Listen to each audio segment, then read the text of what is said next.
Alors, Zouk is Dead, Jean-Michel Rotin, preview 92, c'est ça? Non, 80 96, Zouk is Dead. On a 96. sorti 96 en Zouk is Dead. Euh, Est-ce que. Peut-on dire que le Zouk est mort alors que de Aya Nakamura à Daju et toute la.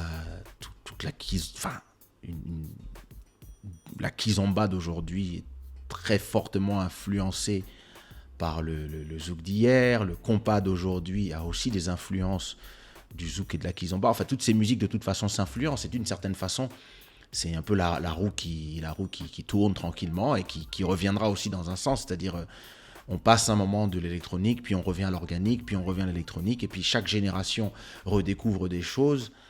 Moi, je vois le reggaeton qui est déjà mort 3 fois, et qui a réapparu tranquillement tous les 10 ans, il réapparaît. Euh, Est-ce que le zouk est mort ou le zouk a évolué? Alors, moi, mon analyse, elle est simple. C'est-à-dire que euh, aujourd'hui, quand on parle d'Aya Nakamura, Bamsito, de X et tout ça qui font du zouk, bon, ok, il y a des épices du zouk, Et du mais reggaeton? c'est pas le zouk antillais. Et je dis souvent que ceux qui se prétendent de la kizomba, les Capverdiens, les Angolais, quand ils écoutent Aya, ils doivent se dire, ah, ils ont pris notre truc aussi. Tout comme les Antillais qui disent, on a pris leur truc, tu vois, parce que c'est un mélange, l'afrobeat, l'afro-love, c'est un mélange entre zouk et kizomba, très sincèrement.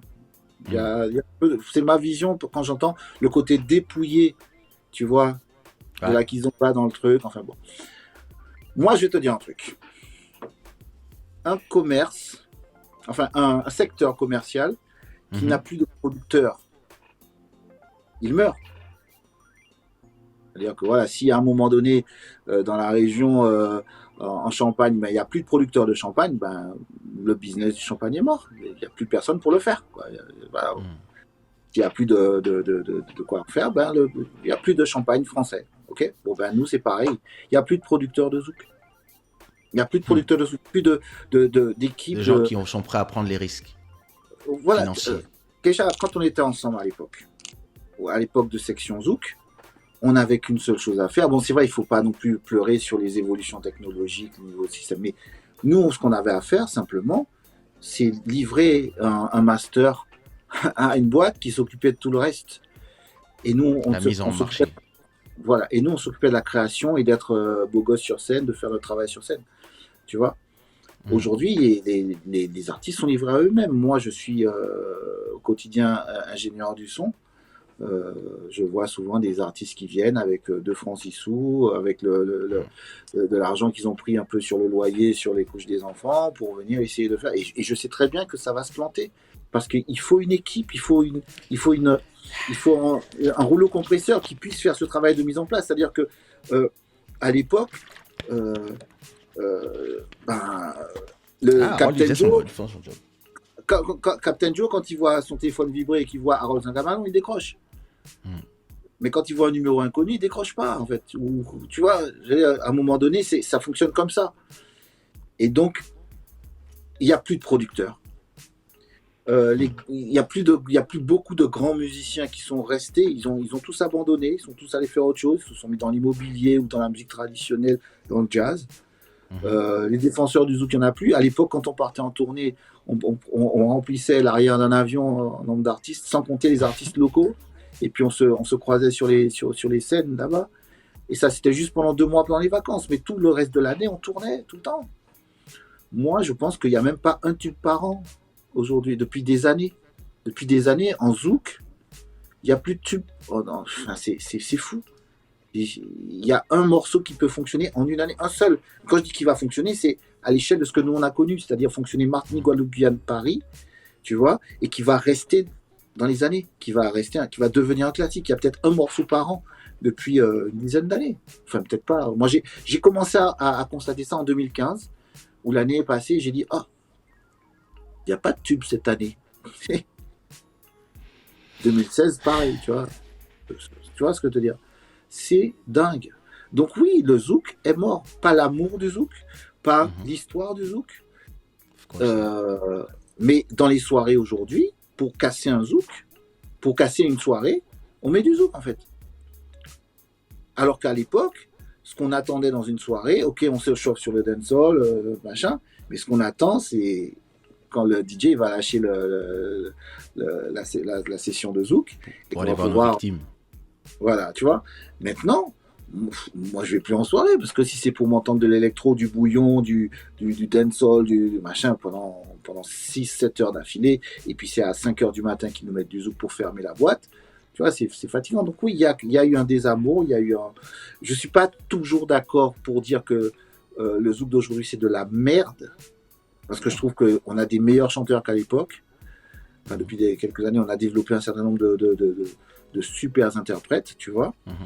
Le problème, c'est qu'ils sont bons. L'écriture n'est pas plus mauvaise, forcément. Le problème, juste, c'est qu'ils vont voir toujours les mêmes compositeurs. Et ça a commencé avec toi et moi à l'époque, quand on régnait sur Paris. Il y avait... Non, mais il faut dire les choses. Il y avait Keisha, Thierry Delaney, Ali Angel. Point. Tu vois. Et ça tournait sur ces trois-là essentiellement. Bon, il y avait un petit peu de Birman, un petit peu de Wurtz, un petit peu, tu vois. Il y avait du slam aussi. Slam était là, tu vois. Mais en fait, si tu veux, les trois couleurs fondamentales, tu vois, c'était nous trois, tu vois. Et ben, effectivement, à un moment donné, ben, ce qui va différer du zouk d'avant, de ce qu'on appelle le zouk rétro, que j'aime pas le terme, c'est qu'à l'époque, la Martinique avait un son, la Guyane avait un son, la Guadeloupe avait un son, déjà. Mais la Martinique avait Quack, avait Taxi, avait Sakio, avait JM Harmony, c'est 4 studios différents, 4 ingé sons différents, et puis des musiciens différents, des équipes de musique différentes, tu vois. C'était... Il y a une uniformisation de la musique avec la modernisation et avec le fait qu'il y ait eu un grand label qui a concentré 80% du marché et d'une certaine façon qui a aussi n'a pas laissé les concurrences se développer puisque tous les artistes étaient au même endroit, managés par les mêmes personnes, produits par les mêmes personnes. Tout le monde voulait ce rouleau compresseur-là. Voilà, et tout le monde voulait rentrer dans le même endroit. Résultat, tout le monde faisait les mêmes clips avec les mêmes, et tout le monde avait la photo d'Alain Herman, et tout le monde avait le clip fait par Slam à un moment, puis après c'est devenu un tel, bon, d'une certaine façon, ça fait partie aussi de l'évolution d'une musique, pas d'une musique, d'un marché. Quand le marché se professionnalise et que il commence à avoir des grosses boîtes, je pense que l'erreur à un moment, ça a été de vouloir, pour cette grosse boîte qui était Section Zouk, de vouloir tout le monde et de ne pas laisser 2 ou 3 gros concurrents. C'est-à-dire, quand on a Universal, ils sont énormes, mais ils n'ont pas tous les artistes. Parce qu'il y a Warner, il y a Sony. Et donc, le fait d'avoir au moins 3 grosses majors fait que tu peux aller chercher des sons. Même si le son est un peu uniforme un peu partout, il y a assez de beatmakers et assez de chanteurs et assez de labels pour pouvoir créer des choses différentes. Et il y a le fait aussi, malheureusement, d'avoir que 2 radios ou une seule radio. C'est que quand une radio décide que le son d'un tube, c'est ça, c'est compliqué d'amener autre chose. Et donc après, il y a une uniformisation et tout le monde veut faire la même chose, tout le monde veut bosser avec les mêmes personnes. Une fois que tu as fait un tube, tout le monde veut bosser avec toi. Sauf qu'aux États-Unis, moi, de la façon dont je travaillais, c'était très à l'américaine, c'est qu'aux États-Unis, une fois que tu sais qui fait des tubes, tu prends 3 titres de l'un, 3 titres d'Ali Angel, 3 titres de Delaney, 3 titres de Kesha, 3 titres machin, tu prends des titres aux États-Unis, Mark G, tu essayes de créer aussi des albums peut-être un peu plus complets. Mais je pense qu'à un moment, il y a une espèce de paresse où tout le monde a voulu faire du Zouk Bordel, en fait. Zouk Bordel, c'est devenu le son et en fait, que tout le monde a voulu faire pendant... Et malheureusement, au moment où le producteur dont tout le monde s'est plaint à une époque décide que ça n'en vaut pas la peine parce que dans l'ère du streaming, la production, ce n'est pas la même chose. Il faut la faire différemment pour pouvoir gagner son argent. Et en vérité, il faut être producteur et tourneur et manager pour pouvoir financer un truc sérieusement. Mais à l'heure où tout le monde peut être producteur, et tout le monde est beatmaker, et tout le monde est une radio, puisqu'aujourd'hui les radios sont moins fortes que des playlists, donc finalement qu'il y a une liberté retrouvée, ben on dirait que personne n'a d'idée. Et que personne ne sait quoi faire, que personne n'essaye, ou que les gens se disent, bon, ben, je vais faire un truc en avril pour pouvoir tourner en été, alors que c'est pas ça le but aujourd'hui. Aujourd'hui, il faut Alors qu'en faire de plus, la il y a beaucoup musique. plus, alors qu'en plus, il y a beaucoup plus d'espace qu'avant. Exactement.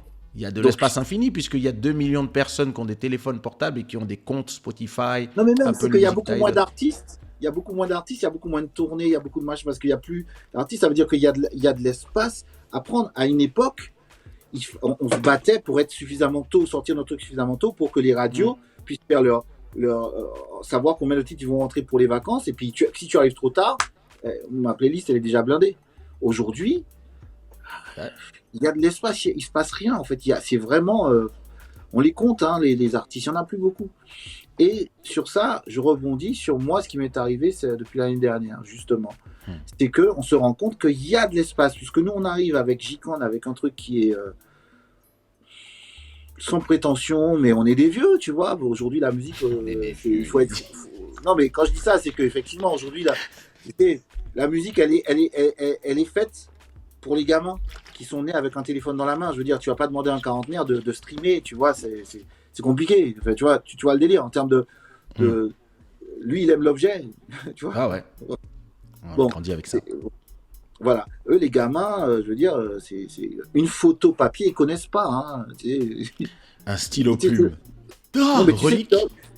j'ai vu ça de mes yeux et j'ai failli même le refaire. Tu donnes un enfant une photo papier de toi quand tu avais 15 ans, il va prendre la photo et comme elle n'est pas bien définie, parce que c'est une vieille photo, il va essayer de l'agrandir, tu vois, il va mettre sa main pour essayer de zoomer, tu sais. C'est une photo papier. Je l'ai vu de mes yeux. Trop fort. Tu vois, et les gamins, ils sont comme ça. Donc le streaming, je veux dire, toi qui as des enfants, tu dois voir que Ils savent pas c'est quoi la télé live. non, mais le téléphone, ils savent faire des trucs que même toi, Ah ouais.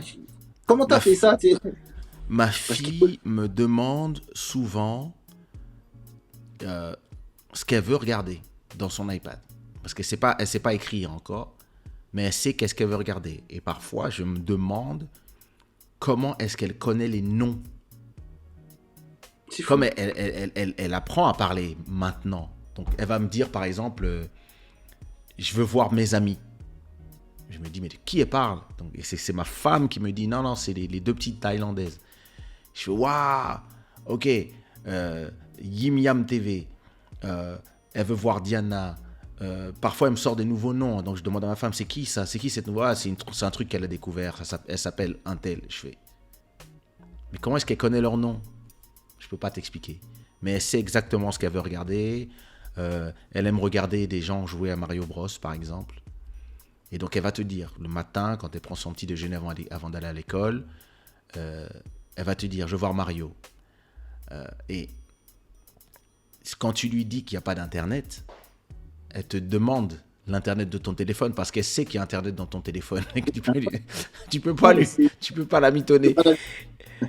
Et c'est et la première chose qu'elle dit le matin, et c'est ça qui est fou, c'est n'oublie pas de charger mon iPad pendant que je suis à l'école.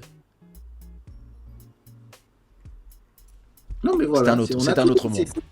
cette génération, elle arrive avec ça, et la nôtre n'a pas ce côté systématique, tu vois, les playlists, va demander ça. Je parle de manière globale, hein, Mais bien sûr, bien à, sûr.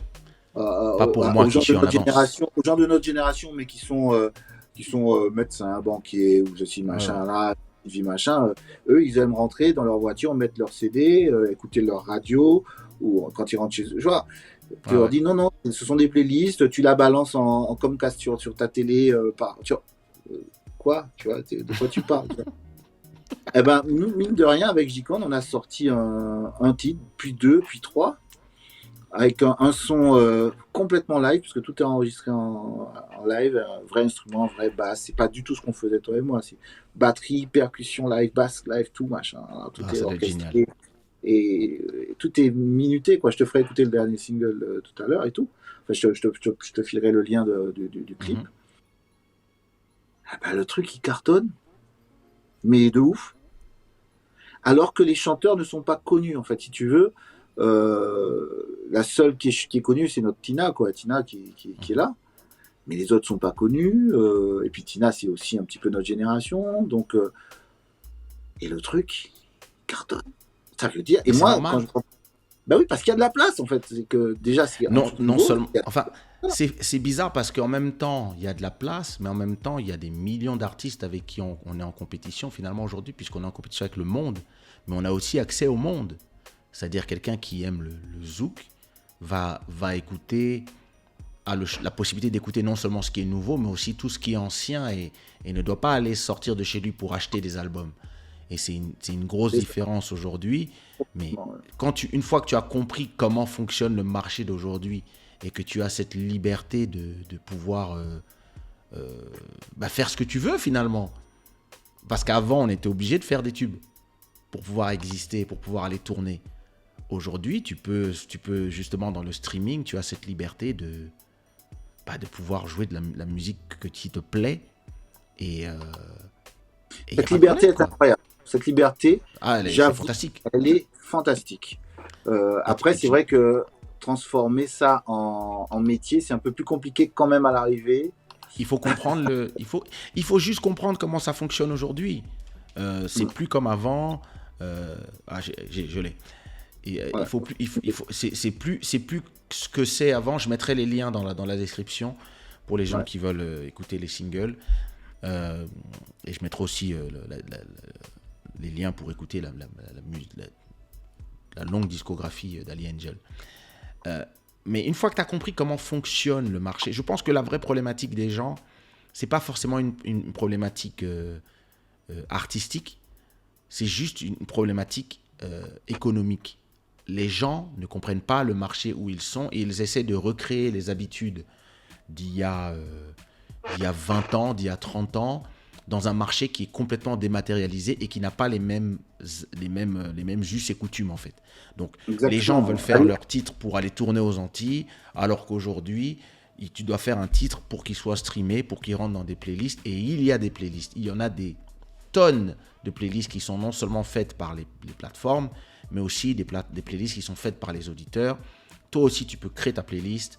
Et cette playlist étant publique, si les gens la follow, tu peux avoir, si tu as 10 000 followers dans ta playlist, ben maintenant c'est comme si tu avais une petite radio et ce que tu mets dans ta playlist, les gens qui ont confiance en ton talent d'édition, de curateur, et ben ces gens-là vont venir écouter ta playlist et vont juste mettre play sur ta playlist et ils vont se laisser guider parce que dans un monde où il y a 60 000 chansons qui sortent tous les jours.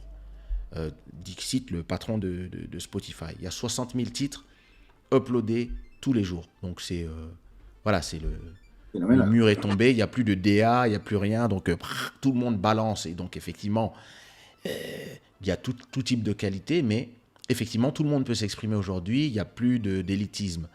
Et ben, en même temps, il y a des millions et des millions de gens qui, une fois qu'ils apprécient ta musique et qu'ils te follow sur les plateformes musicales, bah, ils vont écouter, les algorithmes vont leur servir ta musique. Parce que aujourd'hui, c'est carrément impossible d'humainement choisir une chanson. Il y a des gens qui aiment fouiller, qui aiment bien Déjà, aller écouter faire. une chanson jusqu'au bout, c'est un. Ah, voilà, il y a des gens qui n'y arrivent pas. D'accord. Voilà, c'est 1 minute et ils continuent. Mais il y a beaucoup de gens qui, en vérité, sont heureux de pouvoir, quand ils vont sur Spotify ou sur Apple Music, ou quelle que soit la plateforme qu'ils écoutent, même sur YouTube, ils regardent ce qu'on leur propose. Je crois que 99% des gens sont comme ça. Ils vont écouter ce qu'on leur propose. Et donc, si tu rentres dans le profil de ce qu'ils aiment, eh ben, ils vont écouter ta musique sans que tu n'aies rien à faire. Et tu n'as plus besoin des radios, tu n'as plus vraiment besoin des télés.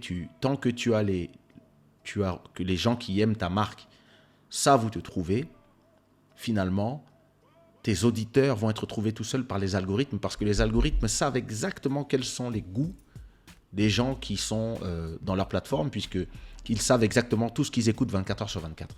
Et moi, j'ai compris ça, c'est-à-dire que moi, j'appelle ça la danse avec l'algorithme.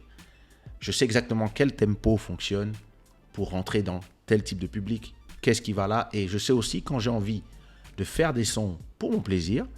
Ok, cette semaine, je fais un son pour mon plaisir. J'ai fait un gros tube la semaine dernière. Cette semaine, je me fais plaisir et l'algorithme va faire « Ah, tiens, c'est bizarre, je ne connais pas ce truc. » Mais il va quand même trouver des gens que ça intéresse.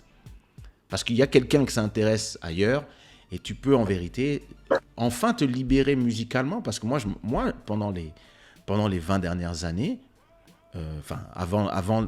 depuis 10 ans, je me sens très très bien. Mais moi, pendant les 20 dernières années, j'étais frustré. Une fois que j'ai fait Bounce Baby, j'avais le droit de faire que des samples. Une fois que j'ai fait Téléphone, j'avais plus le droit qu'à faire du 88. Une fois que j'ai fait l'album modèle Soumia, j'avais plus le droit que de faire ces albums-là. Quand j'ai fait mon album de dancehall, SR Dancehall, les gens nous ont dit mais qu'est-ce que c'est que ça? Ou quand j'ai fait Worldwide Chico, on m'a dit mais il est fou, où est le sample? Tu vois? Or, aujourd'hui, comme tu peux faire des chansons et pas être obligé de faire un album tous les 3 ans, et donc quelque part, tu as ce stress. Vont-ils aimer, ne vont-ils pas aimer? Quand tu fais des chansons toutes les semaines comme moi, si une semaine, ils n'aiment pas, dans une semaine, il y en a une autre. Il y a moins de pression en vérité. Et puis, tu es surpris parfois qu'un tube, par exemple, en ce moment, mon gros tube, c'est Something Going On qui est sorti en 2004. Ouais, je me rappelle. Version compas, version gouillade, c'est la même chanson mais juste avec un solo et explosion, TikTok, etc. Et tu te dis waouh, j'ai sorti cette chanson en 2004. Les francophones ne connaissaient pas cette chanson en vérité. C'était une chanson plus pour les lusophones. Et aujourd'hui les francophones, le nouveau Kesha est fantastique. Et tu regardes, tu dis waouh.